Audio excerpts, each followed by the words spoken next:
ফাজাইলে সাদাকাত হইতে পড়া হইতেছে। এই অসুস্থ আলেম সে এলাকার কাজী শায়েখ মোহাম্মদ ইবনে মুখতারি ছিলেন। যখন তার বাড়িতে পৌঁছাইলেন তখন হজরত হাতেম রহমতুল্লাহ চিন্তায় পড়িয়া গেলেন। আল্লাহু আকবার, একজন আলেমের বাড়ি আর এইরূপ উঁচু মহল! যা হোক, আমরা উপস্থিত হওয়ার জন্য অনুমতি চাইলাম। যখন ভেতরে প্রবেশ করিলাম তখন উহার ভিতরে অত্যন্ত সুদর্শন, অত্যন্ত প্রশস্ত, পরিষ্কার পরিচ্ছন্ন, জায়গায় জায়গায় পর্দা ঝুলিতেছে। হজরত হাতেম রহমতুল্লাহ এইসব জিনিস দেখিতেছিলেন এবং চিন্তামগ্ন ছিলেন।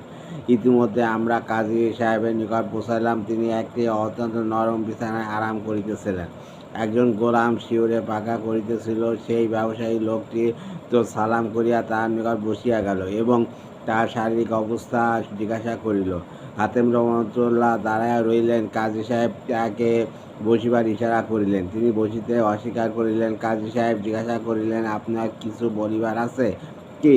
তিনি বলিলেন, হ্যাঁ, একটি মাসালা জিজ্ঞাসা করার আছে। কাজী সাহেব বলিলেন, বলুন।